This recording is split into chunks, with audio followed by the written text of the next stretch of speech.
आदि में वचन था और वचन परमेश्वर के साथ था और वचन परमेश्वर था। यही आदि में परमेश्वर के साथ था। सब कुछ उसी के द्वारा उत्पन्न हुआ और जो कुछ उत्पन्न हुआ है उसमें से कोई भी वस्तु उसके बिना उत्पन्न नहीं हुई। उसमें जीवन था और ये जीवन मनुष्यों की ज्योति था। ज्योति अंधकार में चमकती है, परंतु अंधकार ने उसे ग्रहण ना किया। वो जगत में था और जगत उसके द्वारा उत्पन्न हुआ, परंतु जगत ने उसे नहीं पहचाना। वो अपने घर आया और उसके अपनों ने ही उसे ग्रहण नहीं किया, परंतु जितनों ने उसे ग्रहण किया उसने उन्हें परमेश्वर की संतान होने का अधिकार दिया, अर्थात उन्हें जो उसके नाम पर विश्वास करते थे। वे ना तो रक्त से, ना शरीर की इच्छा से और ना मनुष्य की इच्छा से उत्पन्न हुए हैं, परंतु परमेश्वर से उत्पन्न हुए हैं। वचन देहधारी हुआ, उसने अनुग्रह और सच्चाई से परिपूर्ण होकर निवास किया। हमने उसकी ऐसी महिमा देखी जैसी पिता के इकलौते पुत्र की महिमा। उसके अनुग्रह की परिपूर्णता से हम सब ने अनुग्रह प्राप्त किया, अर्थात अनुग्रह पर अनुग्रह, क्योंकि व्यवस्था तो मूसा के द्वारा की गई थी, परंतु अनुग्रह और सच्चाई यीशु मसीह के द्वारा पहुंची। परमेश्वर को किसी ने कभी नहीं देखा, परंतु एकमात्र परमेश्वर पुत्र ने जो पिता की गोद में है उसे प्रकट किया। देखकर जहां की हालत को यूं तरस खाया उसने, छोड़कर आसमां को जमीन पर आशियां बनाया उसने। मुंह फेर कर क्यों चला फिर भी ऐ नादान इंसान, तेरी ही खातिर अपने आप को सूली पर चढ़ाया उसने। कुर्बान हो गया वो पापी जहां के खातिर, सूली पे चढ़ गया वो जग के गुनाह के खातिर, जग के गुनाह के खातिर। बख्शी हमें आजादी, कुर्बानी मेरे मसीह की।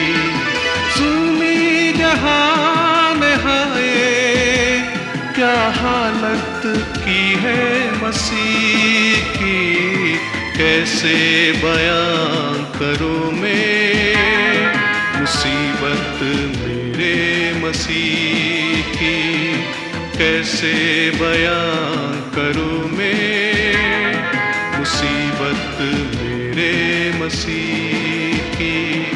सुनी जहान है क्या हालत की है मसीह की, कैसे बयां करूं मैं मुसीबत मेरे मसीह की, मुसीबत मेरे मसीह की, मुसीबत मेरे मसीह की।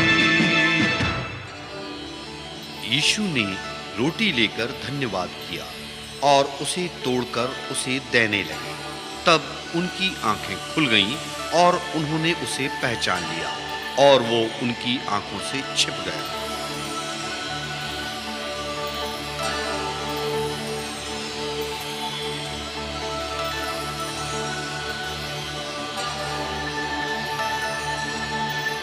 अरे ये मनुष्य कहाँ चला गया? अरे अरे ये तो प्रभु था। हाँ जब वो मार्ग में हमसे बातें कर रहा था, हाँ तो क्या हमारे मन में उत्तेजना नहीं हुई थी? हाँ हुई थी। और पवित्र शास्त्र का अर्थ हमें समझाता था। हाँ तुम ठीक कह रहे हो। चलो यरूशलेम चलें और दूसरों को बताएं। अभी? हाँ चलो चलो हाँ चलो सबको बताते हैं। हाँ हाँ चलो।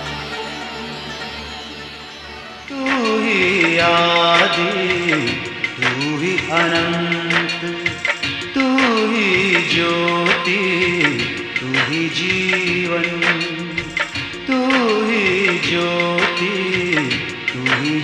जीवन, तू ही मृत्यु पर जयवंत, तू ही मृत्यु पर जयवंत, तू ही आदि, तू ही अनंत, तू ही ज्योति। यूहन्ना, मैंने प्रभु को अभी यहाँ देखा। हाँ, तूने रब्बी को देखा? यहाँ उपस्थित था।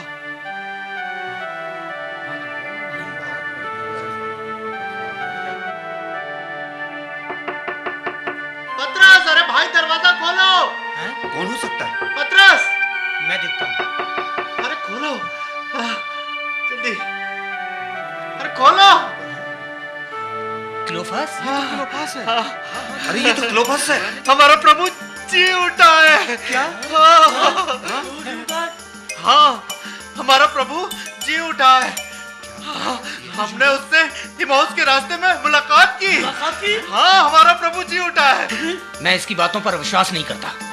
हाँ, सचमुच हमारा प्रभु जी उठा है और वो शिमोन को भी दिखाई दिया है। हाँ, ये सच है। तब उन दोनों ने मार्ग की बातें चेलों को बता दी। उन्होंने चेलों को ये भी बताया कि उन्होंने यीशु को रोटी तोड़ते समय कैसे पहचाना। हाँ, ऐसा ही हुआ। अब हम चलते हैं। अच्छा,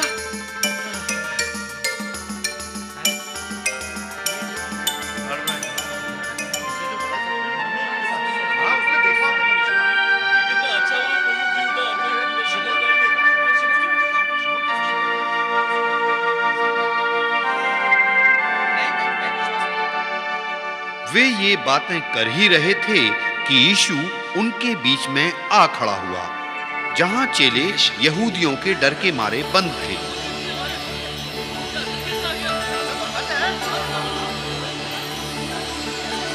तुम्हें शांति मिले। परंतु वे घबरा गए और डर गए और समझे कि हम किसी भूत को देखते हैं। उनके विश्वास और मन की कठोरता पर यीशु ने उलाहना दिया, क्योंकि जिन्होंने उसके जी उठने के बाद उसे देखा था, उन्होंने क्यों इसकी घबराते हो? प्रतीति न की थी। क्यों घबराते हो? और तुम्हारे मन में क्यों संदेह उठते हैं? हाँ, क्यों उठते हैं? मेरे हाथ और मेरे पांव को देखो कि मैं वही हूं। हाँ, मैं वही हूं। मुझे छू कर देखो। हाँ, छू कर देखो, क्योंकि आत्मा की हड्डी और मांस नहीं होता, जैसा तुम मुझ में देखते हो। यह कहकर उसने अपने हाथ पांव आगे बढ़ा दिए। जब आनंद के बारे उनकी प्रतीति न हुई और आश्चर्य करने लगे, तो उसने उनसे पूछा,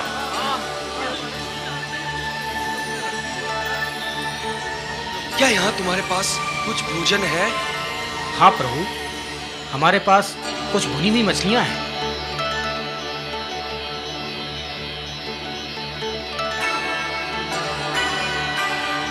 तुम देखो, ये तो भौतिक शरीर है।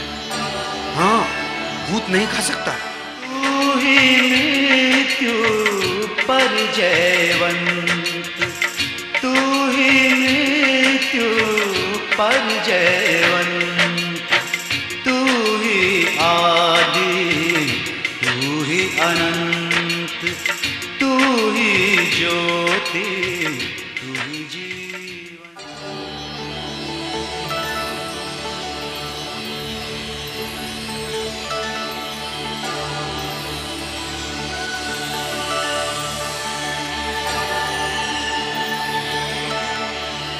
तुम्हें शांति मिले। जैसे पिता ने मुझे भेजा है, वैसे ही मैं भी तुम्हें भेजता हूं। पवित्र आत्मा लो, जिनके पाप तुम क्षमा करो, वे उनके लिए क्षमा किए गए हैं, और जिनके पाप तुम क्षमा न करो, तो वे क्षमा न किए जाएंगे।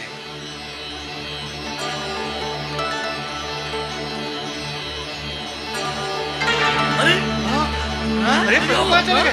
कहाँ चले गए? प्रभु अभी तो यही था। अरे अभी तो यही थे। दरवाजा हाँ, दरवाजा बंद है फिर भी। जैसे आए थे वैसे चले गए। कौन है? दरवाजा खोलो। ये तो थोमा की आवाज लग रही है। हाँ थोमा? ये थोमा ही है। हाँ अरे यार, हम लोग तो सुनो, तुम कहाँ थे? हमने प्रभु को देखा। हाँ, हमने देखा। उसने हमारे साथ भोजन भी किया। उसने हमें आशीष दी। और यहाँ तक कि उसके हाथ पांव भी छिदे हुए दिखे। हाँ उसके हाथ पांव छिदे हुए थे। बिल्कुल। जब तक उसके हाथों में कीलों के छेद न देख लूं और छेदों में उंगली न डाल दूं और उसके पंजे पर अपने हाथ न रख दूं, तब तक मैं प्रतीति न करूंगा। 8 दिन के बाद उसके चेले फिर घर के भीतर थे और थोमा उनके साथ था और द्वार बंद थे। तब यीशु ने आकर और बीच में खड़ा होकर कहा, तुम्हें शांति मिले। अपनी उंगली यहाँ लाकर मेरे हाथों को देख और अपना हाथ लाकर मेरे हाथों को देख और अपना हाथ लाकर मेरे पंजर में डाल और अविश्वासी नहीं पर विश्वासी हो।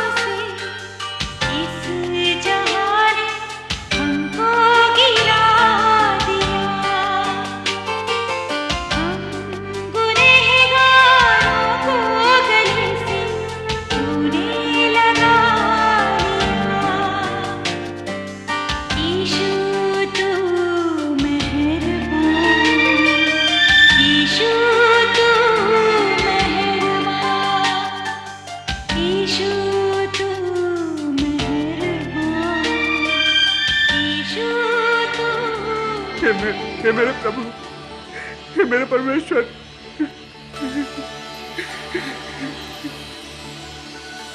अविश्वास के लिए मुझे क्षमा कर। क्योंकि तूने तो मुझे देखकर विश्वास किया है, किंतु धन्य है वे जो बिना देखे मुझ पर विश्वास करते हैं। यीशु ने और भी बहुत चिन्ह चेलों के सामने दिखाए जो इस पुस्तक में नहीं लिखे गए हैं, परंतु ये इसलिए लिखे गए हैं कि तुम विश्वास करो कि यीशु ही परमेश्वर का पुत्र मसीह है और विश्वास करके उसके नाम से जीवन पाओ।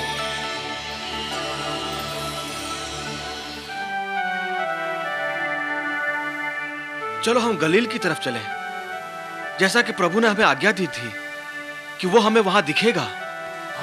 इन बातों के बाद यीशु ने अपने आप को तिबिरियास झील के किनारे चेलों पर इस रीति से प्रकट किया।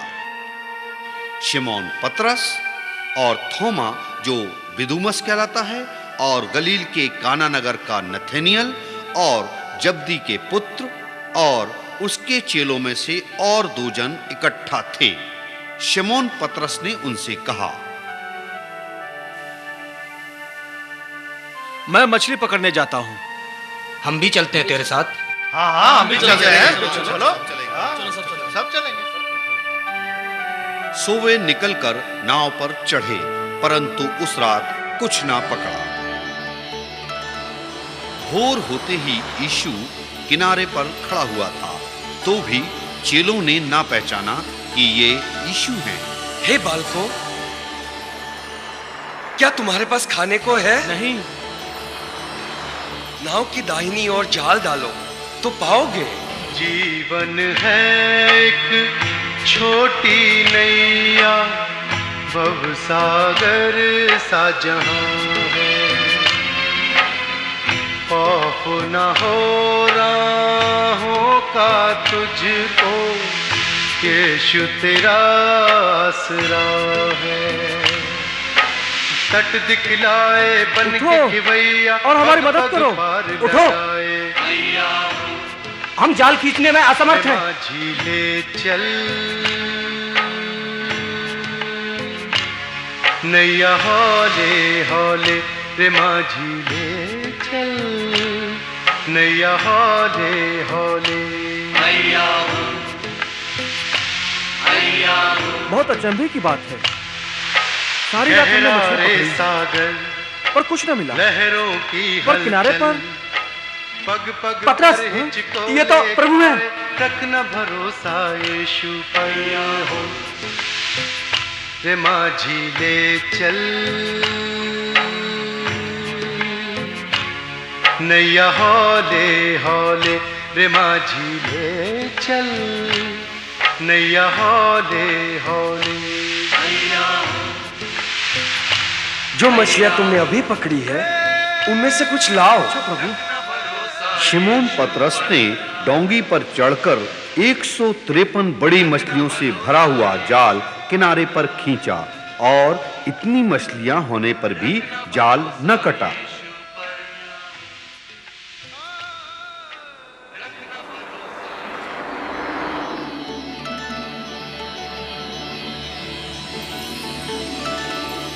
चेलों में से किसी को भी साहस न हुआ कि उससे पूछे कि तू कौन है, क्योंकि वे जानते थे कि हो ना हो ये प्रभु ही है।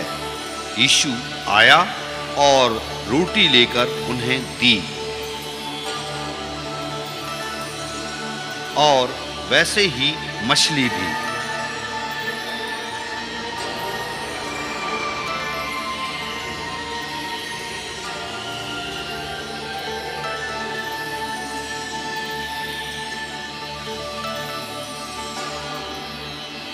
हे शिमोन यूहन्ना के पुत्र, क्या तू इन शिष्यों से बढ़कर मुझसे प्रेम रखता है?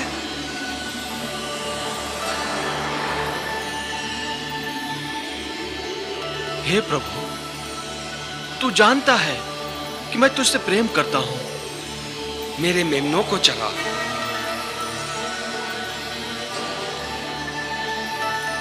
हे शिमोन यूहन्ना के पुत्र, क्या तू मुझसे प्रेम रखता है? हे प्रभु, तू जानता है कि मैं तुझसे प्रेम करता हूं। मेरी भेड़ों की रखवाली कर।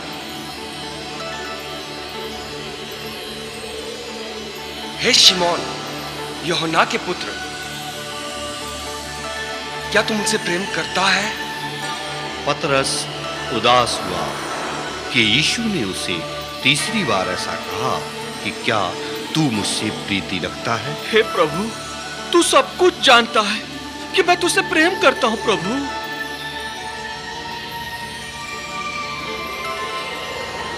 मेरी भेड़ों को चरा।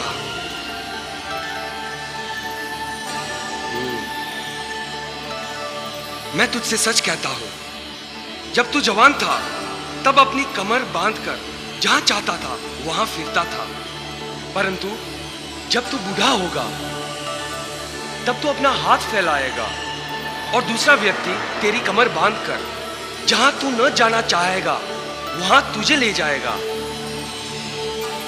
यीशु ने इन बातों से बता दिया कि पतरस कैसी मृत्यु से परमेश्वर की महिमा करेगा।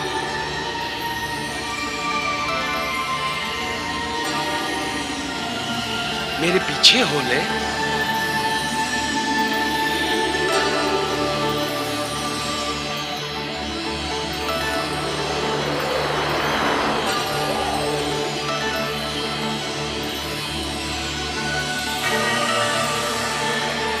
पतरस ने मुड़कर फिर उस चेले को पीछे आते देखा जिससे यीशु प्रेम रखता था। इसका क्या होगा? यदि मैं चाहूं कि वो मेरे आने तक ठहरा रहे तो तुम्हें क्या, तुम मेरे पीछे हो ले। इसलिए भाइयों में यह बात फैल गई कि ये चेला ना मरेगा। तो भी यीशु ने उससे ये नहीं कहा था कि ये ना मरेगा, परंतु ये कि यदि मैं चाहूं कि ये मेरे आने तक ठहरा रहे तो तुझे इससे क्या।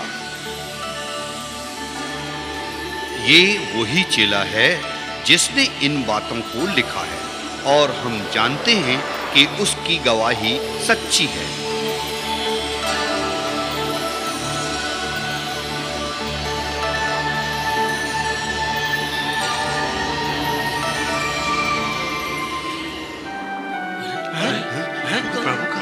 फिर अदृश्य हो गए।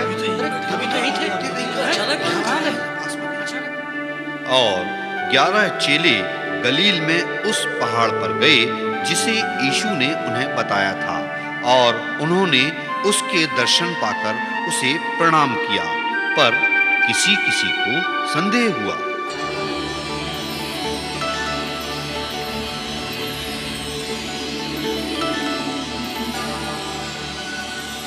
ये मेरी वे बातें हैं जो मैंने तुम्हारे साथ रहते हुए तुमसे कही थी कि अवश्य है कि जितनी बातें मूसा की व्यवस्था और भविष्य वक्ताओं और भजनों की पुस्तकों में मेरे विषय में लिखी है, सब पूरी हो। तब उसने पवित्र शास्त्र समझने के लिए उनकी समझ खोल दी कि मसीह दुख उठाएगा और तीसरे दिन मरे हुओं में से जी उठेगा और यरूशलेम से लेकर सब जातियों में मन फिराव का और पापों की क्षमा का प्रचार उसी के नाम से किया जाएगा। तुम इन सब बातों के गवाह हो। और देखो, जिसकी प्रतिज्ञा मेरे पिता ने की है, मैं इसको तुम पर उतारूंगा। और जब तक स्वर्ग से सामर्थ न पाओ, तब तक तुम इसी नगर में ठहरे रहो। स्वर्ग और पृथ्वी का सारा अधिकार मुझे दिया गया है, इसलिए तुम सारे जगत में जाकर सारी सृष्टि के लोगों को सुसमाचार प्रचार करो। तुम जाकर सब जातियों के लोगों को चेला बनाओ और उन्हें पिता और पुत्र और पवित्र आत्मा के नाम से बपतिस्मा दो और उन्हें सब बातें जो मैंने तुम्हें आज्ञा दी है मानना सिखाओ। जो विश्वास करे और बपतिस्मा ले, उसी का उद्धार होगा, परंतु जो विश्वास न करेगा वह दोषी ठहराया जाएगा। पूर्ण विराम और विश्वास करने वालों में यह चिन्ह होंगे कि वे मेरे नाम से दुष्ट आत्माओं को निकालेंगे, नई नई भाषा बोलेंगे, सांपों को उठा लेंगे, और यदि वे नाशक वस्तु भी पी ले तो भी उनकी कुछ हानि न होगी। कि बीमारों पर जब तुम हाथ रखोगे तो वे चंगे हो जाएंगे। और देखो, मैं जगत के अंत तक सदैव तुम्हारे साथ रहूंगा।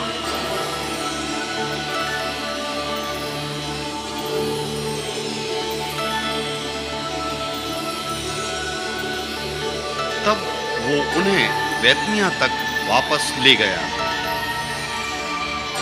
और अपने हाथ उठाकर उन्हें आशीष दी, और उन्हें आशीष देते हुए वो उनसे अलग हो गया और स्वर्ग में उठा लिया गया और परमेश्वर की दाहिनी ओर बैठ गया। और भी बहुत से काम हैं जो यीशु ने किए। यीशु ने और भी बहुत से चिन्ह चेलों के सामने दिखाए जो इस पुस्तक में लिखे नहीं गए। यदि वो एक एक करके लिखे जाते तो मैं समझता हूँ कि पुस्तकें जो कि लिखी जाती वे जगत में ना समाती, परंतु ये इसलिए लिखे गए कि तुम विश्वास करो कि यीशु ही परमेश्वर का पुत्र मसीह है, और विश्वास करके उसके नाम से जीवन पाओ।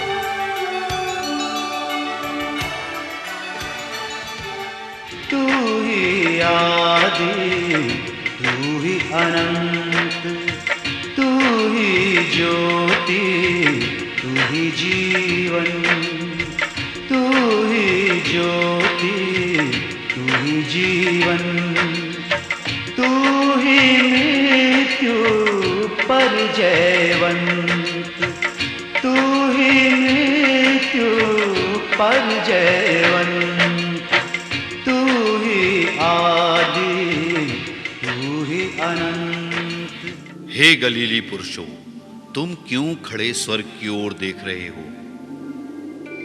यही यीशु जो तुम्हारे पास से स्वर्ग पर उठा लिया गया है, जिस रीति से तुमने उसे स्वर्ग को जाते देखा है, उसी रीति से वो फिर आएगा। और वे उसको दंडवत करके बड़े आनंद से यरूशलेम को लौट गए और लगातार मंदिर में उपस्थित होकर परमेश्वर की स्तुति किया करते थे। चेले निकलकर हर जगह प्रचार करते रहे और प्रभु उनके साथ काम करते रहे, और उन चिन्हों के द्वारा जो साथ साथ होते थे वचन को दृढ़ करते रहे। और कब्रें खुल गईं और सोए पवित्र लोगों की बहुत सी लोथें जी उठी, और उसके जी उठने के बाद वे कब्रों में से निकलकर पवित्र नगर में गए और बहुतों को दिखाई दिए। यीशु उन्हें 40 दिन तक दिखाई देता रहा और परमेश्वर के राज्य की बातें करता रहा। एक बार जब वे उनके साथ भोजन कर रहा था तब उसने ये आज्ञा दी।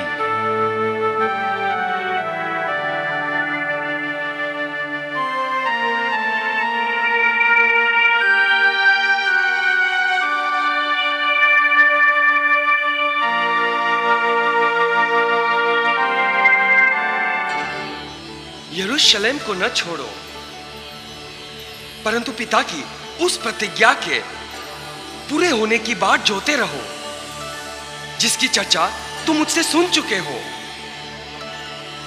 क्योंकि यूहन्ना ने तो पानी में बपतिस्मा दिया है, परंतु थोड़े ही दिनों के बाद तुम पवित्र आत्मा से बपतिस्मा पाओगे। हाँ। हे प्रभु, क्या तू इसी समय इजराइल का राज्य फेर देगा?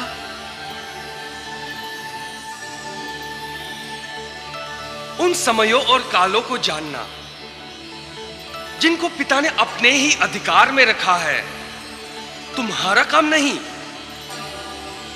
परंतु जब पवित्र आत्मा तुम पर आएगा तब तुम सामर्थ पाओगे और यरूशलेम और सारे यहूदिया और सामरिया में और पृथ्वी की छोर तक मेरे गवाह होंगे।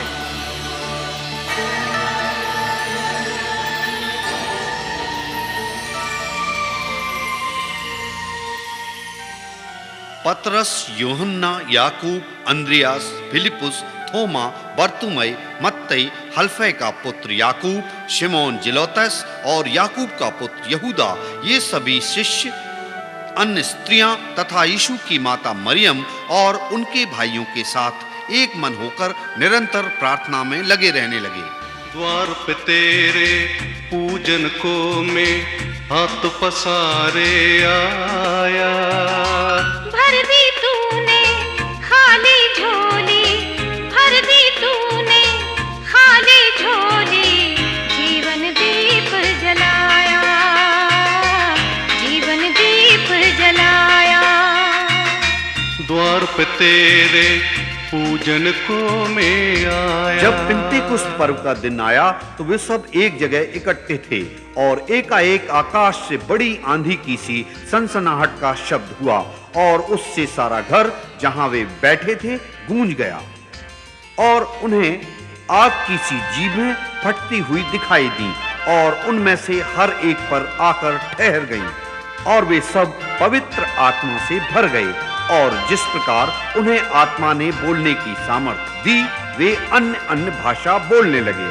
टूट चुकी थी मन की आशा, टूट चुकी थी दिलाशा, पल भर में जीवन में तूने अद्भुत हर्ष जगाया, करके रहम प्रभु तूने मेरा सूना चमन खिलाया, सूना चमन खिलाया। द्वार पे तेरे पूजन को मैं आया। और आकाश के नीचे की हर एक जाति में से भक्त यहूदी यरूशलेम में रहते थे। जब ये शब्द हुआ तो भीड़ लग गई और लोग घबरा गए, क्योंकि हर एक को यही सुनाई देता था कि ये मेरी ही भाषा में बोल रहे हैं। परंतु लोगों ने कहा कि हम अपनी अपनी भाषा में उनसे परमेश्वर के बड़े बड़े कामों की चर्चा सुनते हैं। ये सब चकित हुए और घबराकर एक दूसरे से कहने लगे, ये जो बोल रहे हैं क्या ये सब गलीले नहीं है? हाँ, तो फिर क्यों हम में से हर एक अपनी अपनी जन्मभूमि की भाषा में सुनता है? मैंने अपनी भाषा पार्थी में सुना है, मैंने मेदी और गिलानी में, मैंने मेसोपोटामिया में, मैंने यहूदा और कप्पदूकिया में, मैंने प्रोविंस आसिया में, मैंने फ्रूगिया और पंफूलिया में, मैंने मिस्र और लिबुआ में, और मैंने रोमी, क्रेती और अरबी में सुना। हम सब अपनी अपनी भाषा में इनसे परमेश्वर के बड़े बड़े कामों की चर्चा सुन रहे हैं। इन्होंने बहुत मदरा पी लिया है। हे यहूदी तुम सब रहने वालों, हे यरूशलेम के सब रहने वालों, ये जान लो और ध्यान लगाकर मेरी बात सुनो। जैसा तुम समझ रहे हो ये नशे में नहीं, क्योंकि अभी तो पहर का ही दिन चढ़ा है, परंतु यह वो बात है जो योएल भविष्यवक्ता के द्वारा कही गई थी कि परमेश्वर कहता है कि अंत के दिनों में ऐसा होगा कि मैं अपनी आत्मा सब मनुष्य पर उड़ेलूंगा और तुम्हारे बेटे और बेटियां भविष्यवाणी करेंगी और तुम्हारे जवान दर्शन देखेंगे और तुम्हारे पुराने स्वप्न देखेंगे। वरन मैं अपनी दासों और अपनी दासियों पर भी उन दिनों में अपनी आत्मा में से उड़ेलूंगा और मैं ऊपर आकाश में अद्भुत काम और नीचे धरती पर चिन्ह अर्थात लोहू और आग और धुएं का बादल दिखाऊंगा। प्रभु के महान और प्रसिद्ध दिन आने से पहले सूर्य अंधेरा और चांद लोहू हो जाएगा और जो कोई प्रभु का नाम लेगा वही उद्धार पाएगा। हे इस्राएलियों, ये बातें सुनो कि यीशु नासरी एक मनुष्य था जिसका परमेश्वर की ओर से होने का प्रमाण है उन सामर्थ्य के कामों और आश्चर्य के कामों और चिन्हों से प्रकट है जो परमेश्वर ने तुम्हारे बीच उसके द्वारा कर दिखलाए, जिसे तुम आप भी जानते हो। उसी को जब परमेश्वर की ठहराई हुई मनसा और होनहार के ज्ञान के अनुसार पकड़वाया गया तो तुमने अधर्मियों के हाथ से उसे क्रूस पर चढ़वाकर मार डाला, परंतु उसी को परमेश्वर ने मृत्यु के बंधनों से छुड़ाकर जिलाया, क्योंकि यह अनहोना था कि वो उसके वश में रहता। क्योंकि दाऊद उसके विषय में कहता है कि मैं प्रभु को सर्वदा अपने सामने देखता रहूं, क्योंकि वो मेरी दाहिनी ओर है ताकि मैं डिग न जाऊं। इसी कारण मेरा मन आनंद हुआ और मेरी जीभ मगन हुई, वरन मेरा शरीर भी आशा में बंधा रहेगा, क्योंकि तू मेरे प्राणों को अधोलोक में न छोड़ेगा और न अपने पवित्र जनों को सड़ने ही देगा। तूने मुझे जीवन का मार्ग बताया है, तू मुझे अपने दर्शन के द्वारा आनंद से भर देगा। हे भाइयों, मैं उस कुलपीत दाऊद के विषय में तुमसे साहस के साथ कह सकता हूं कि वो तो मर गया और वो गाड़ा भी गया और उसकी कब्र आज तक हमारे यहां वर्तमान है। ये क्या कह रहा है? कुछ समझ में नहीं आ रहा। तुम समझ पा रहे हो? सो भविष्यवक्ता होकर और ये जानकर कि परमेश्वर ने मुझसे शपथ खाई है कि मैं तेरे वंश में से एक व्यक्ति को तेरे सिंहासन पर बिठाऊंगा, उसने होनहार को पहले से देखकर मसीह के जी उठने के विषय में भविष्यवाणी की कि न तो उसका प्राण अधोलोक में छोड़ा गया, न उसकी देह सड़ने पाई। इसी यीशु को परमेश्वर ने जिलवाया, जिसके हम सब गवाह हैं। इस प्रकार परमेश्वर के दाहिने हाथ में सर्वोच्च पद पाकर और पिता से वो पवित्र आत्मा प्राप्त करके जिसकी प्रतिज्ञा की गई थी, उसने ये उड़ेल दिया है जो तुम देखते और सुनते हो। क्योंकि दाऊद तो स्वर्ग पर नहीं चढ़ा, परंतु वो आप कहता है कि प्रभु ने मेरे प्रभु से कहा कि मेरे दाहिने बैठ, जब तक मैं तेरे बैरियों को तेरे पांव तले की चौकी ना कर दूं। सो अब इज़राइल का सारा घराना निश्चय ये जान ले कि परमेश्वर ने उसी यीशु को जिसे तूने क्रूस पर चढ़ाया प्रभु भी ठहराया और मसीह भी। तब सुनने वालों के हृदय छिद गए और वे पतरस और शेष प्रेरितों से पूछने लगे, हाँ हमें भी बताओ, हमारी समझ में नहीं आ रहा है। हाँ बताओ तो हाँ बताओ भाइयों, हम क्या करें? बताओ हम क्या करें भाइयों? बताओ मन फिराओ और तुम में से हर एक अपने अपने पापों की क्षमा के लिए प्रभु यीशु मसीह के नाम से बपतिस्मा ले, तो तुम पवित्र आत्मा का दान पाओगे। क्योंकि यह प्रतिज्ञा तुम और तुम्हारी संतानों और उन दूर दूर के लोगों के लिए भी है जिनको प्रभु हमारा परमेश्वर अपने पास बुलाएगा। सब मेरी बात ध्यान से सुनो।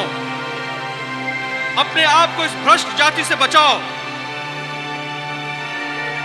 क्या सिर्फ इजरायलियों को ही उन पर विश्वास करना चाहिए? मेरी तो इच्छा है कि मैं भी उनमें से एक होता, परंतु वो तो सबका प्रभु है। जो कोई उसका नाम लेगा उद्धार पाएगा। लेकिन कैसे? परंतु हम उसके बारे में ज्यादा नहीं जानते। सुनो, तुम में से बहुत से लोग आनंद के इस सुसमाचार को नहीं जानते, इसलिए सुसमाचार सुनो। जैसे लोग पत्रस से सुसमाचार सुन रहे हैं, वैसे ही आप मुझसे सुसमाचार सुनिए। मैं सुसमाचार सुनाने से नहीं लजाता, क्योंकि सुसमाचार हर एक विश्वास करने वाले के लिए, पहले तो यहूदी फिर अन्य जाति के लिए उद्धार के निमित्त परमेश्वर की सामर्थ है, क्योंकि उसमें परमेश्वर की धार्मिकता विश्वास से और विश्वास के लिए प्रकट होती है। जैसा कि धर्मशास्त्र में लिखा है, विश्वास से धर्मी जन जीवित रहेगा। परमेश्वर का क्रोध उन लोगों की सब अभक्ति और अधर्म पर स्वर्ग से प्रकट होता है, जो सत्य को अपने अधर्म से दबाए रखते हैं, इसलिए कि परमेश्वर के विषय का ज्ञान उनके मन में प्रकट है। यह परमेश्वर ने उन पर प्रकट किया है, क्योंकि उनके अनदेखे गुण अर्थात उनकी सनातन सामर्थ्य और परमेश्वरत्व जगत की सृष्टि के समय से उनके कामों के द्वारा देखने में आते रहे हैं, यहाँ तक कि मनुष्य निरुत्तर है। यद्यपि वे परमेश्वर को जानते हैं, तो भी उन्होंने परमेश्वर के योग स्तुति और धन्यवाद न किया। वे व्यर्थ विचार करने लगे, यहाँ तक कि उनका निर्बुद्ध मन अंधकारमय हो गया। यद्यपि वे अपने आप को बुद्धिमान होने का दावा करते हैं, किंतु वे मूर्ख बन गए। उन्होंने अविनाशी परमेश्वर की महिमा को नाशवान मनुष्य, पक्षियों, चौपायों और रेंगने वाले जंतुओं की मूर्ति की समानता में बदल डाला। उन्होंने परमेश्वर की सच्चाई को बदलकर झूठ बना डाला और उन्होंने सृष्टि की आराधना की और उसकी सेवा की, न कि उस सृष्टिकर्ता की जो सदा धन्य है। यहाँ तक कि उनकी स्त्रियों ने भी स्वाभाविक व्यवहार को उससे जो स्वभाव के विरुद्ध है बदल डाला। वैसे ही पुरुष भी स्त्रियों के साथ स्वाभाविक व्यवहार छोड़कर आपस में कामातुर होकर जलने लगे। पुरुषों के साथ निर्लज्ज काम करके अपने भ्रम का ठीक फल पाया है। वे सब प्रकार के अधर्म, दुष्टता, लोभ और वैर भाव से भर गए। वे डाह, हत्या, झगड़े, छल और ईर्ष्या से भर गए। वे चुगलखोर, बदनाम करने वाले, परमेश्वर के देखने में घृणित, दूसरों का अनादर करने वाले, अभिमानी, डींगमार, बुरी बुरी बातों के बनाने वाले, माता पिता की आज्ञा ना मानने वाले, निर्बुद्धि, विश्वासघाती, कठोर और निर्दयी हो गए। यद्यपि वे परमेश्वर की यह सविधि जानते हैं कि ऐसे काम करने वाले मृत्यु दंड के योग्य हैं, तो भी वे न केवल स्वयं ऐसे काम करते हैं, वरन ऐसे काम करने वालों से प्रसन्न भी होते हैं। परमेश्वर पाप से घृणा करता है और पाप की मजदूरी मृत्यु है, क्योंकि ऐसा भी एक मार्ग है जो मनुष्य को सीधा दिखाई पड़ता है, परंतु उसके अंत में मृत्यु ही मिलती है।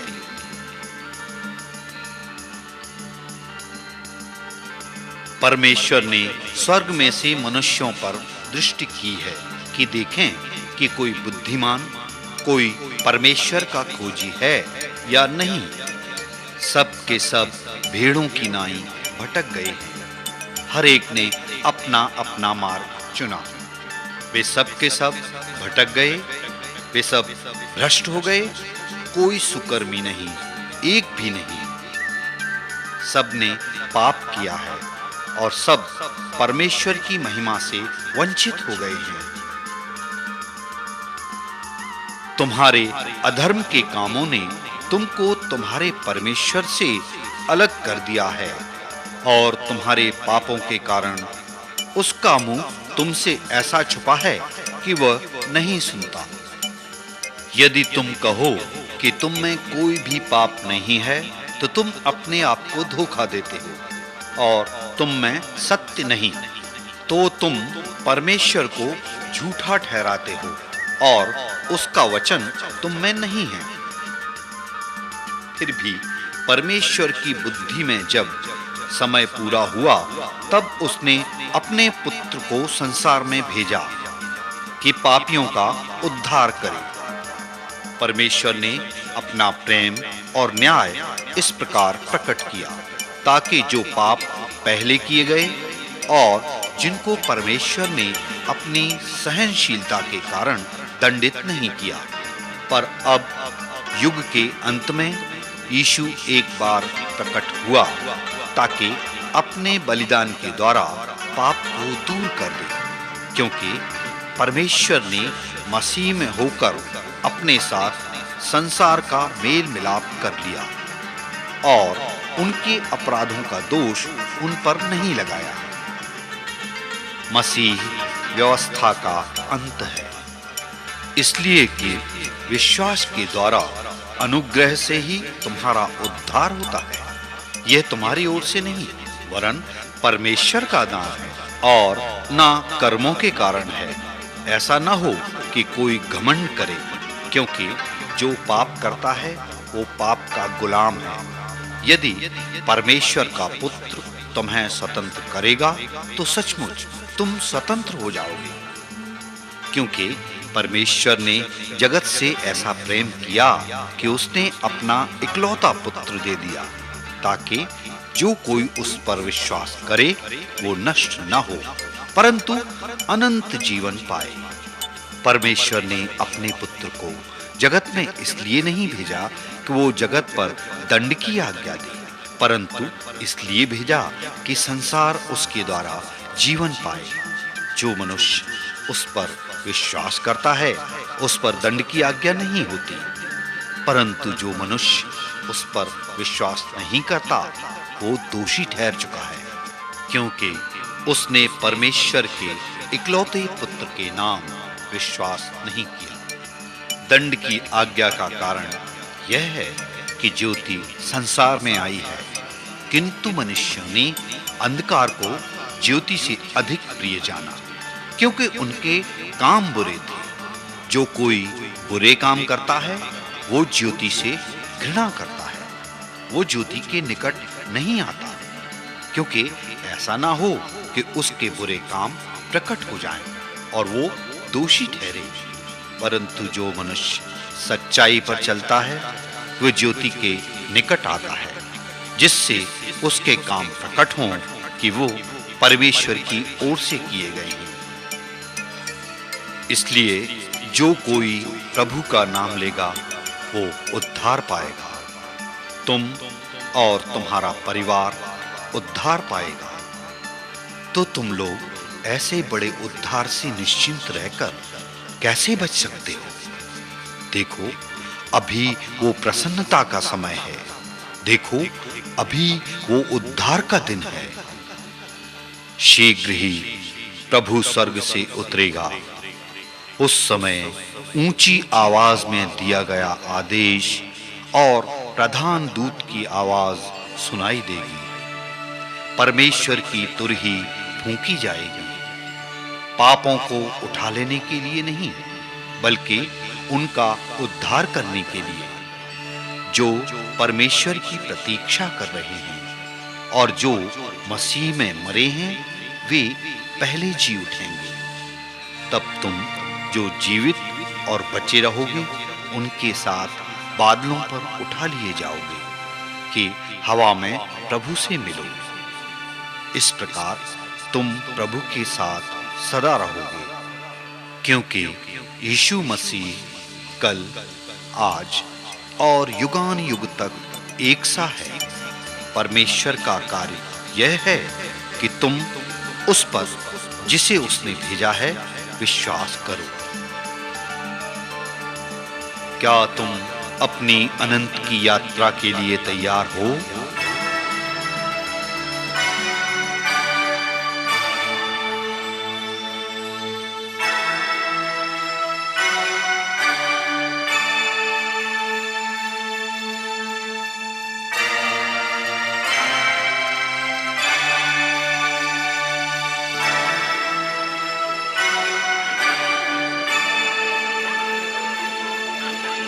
हमें अपने पापों से मुक्ति चाहिए, हम उद्धार चाहते हैं, हम बपतिस्मा चाहते हैं।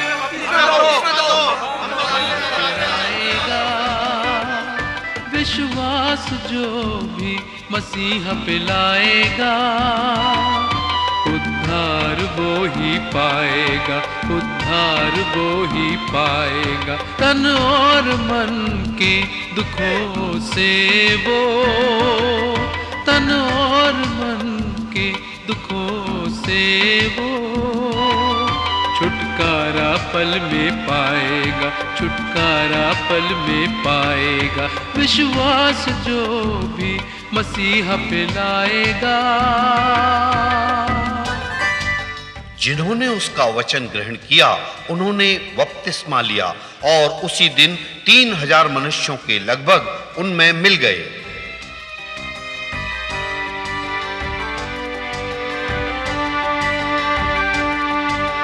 निर्बल दुखी लाचार मनुष्य जब शरण प्रभु के आएगा, निर्बल दुखी लाचार मनुष्य जब शरण प्रभु के आएगा, मिले उसे पल में चंगाई, हर दुख से मुक्ति पाएगा, हर दुख से मुक्ति पाएगा। विश्वास जो भी मसीहा पे लाएगा। द्वार मैं हूं, यदि कोई मेरे द्वारा भीतर प्रवेश करे तो वह उद्धार पाएगा। जितने मुझसे पहले आए वे सब चोर और डाकू थे। मार्ग, सच्चाई और जीवन मैं ही हूं। बिना मेरे द्वारा कोई पिता के पास नहीं पहुंच सकता। पुनरुत्थान और जीवन मैं ही हूं। जो कोई मुझ पर विश्वास करता है, यदि वह मर भी जाए तो भी वह जिएगा, और जो जीवित है और मुझ पर विश्वास करता है वह अनंत काल तक नहीं मरेगा। देख, मैं शीघ्र आने वाला हूं। धन्य है वह जो इस पुस्तक की भविष्यवाणी की बातें मानता है। हाँ, मैं शीघ्र आने वाला हूं। आवाज तुझको दे रहा है, आ गुनहगार आजा। मार्ग हूँ मैं मुक्ति का, आ तू मेरे पास आजा। ऐसी बुलाहट है तेरे लिए मेरे प्रभु की आस। कलवरी से बह रही है खून की जो धार। ये है मेरे लिए मेरे मसीहा का प्यार। कलवरी से बह रही है खून की जो धार।